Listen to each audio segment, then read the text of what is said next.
Hey guys, my name's Liat and this is Pavlov. I'm a BCBA and I'm about to explain to you the 4 functions of behavior. Why we do what we do. So we could look at one behavior. It could look the same. Let's say it's having a tantrum. Your kid's on the floor, flopping around, having a tantrum. Why are they doing this? Well, there's multiple reasons.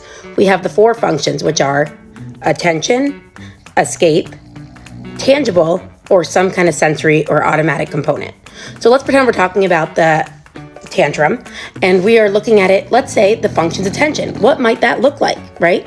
Maybe they're doing it because you are giving attention to that behavior and you're like, hey, stop doing that. You need to stop tantruming. Get up. We need to go. Come on, right? Negative attention is still attention.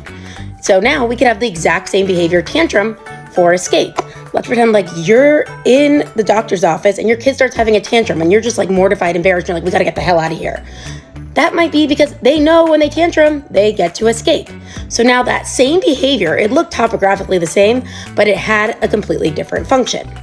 Now let's say maybe it's for a tangible item, right? This might happen all the time. You see a kid tantruming and the parent's like, oh my God, we're at a restaurant, this is embarrassing. I'm gonna go ahead and give them the iPad so they shut up, right? They got what they wanted. They got a tangible item. So now that behavior is maintained by a tangible, meaning they'll do it again in the future to get that reinforcement. And the last one we have is automatic or sensory, right? It might be tantruming because there's some kind of sensory component they like, right?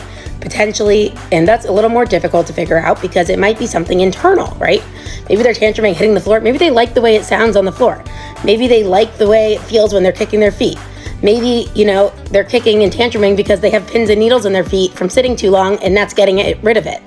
So whenever we look at something, it could look one way, but it could have a different function. So keep in mind those 4 functions. Again, we have attention, escape, tangible, and sensory. So think about that next time you see someone engaging in a behavior. What are they gaining by doing that behavior?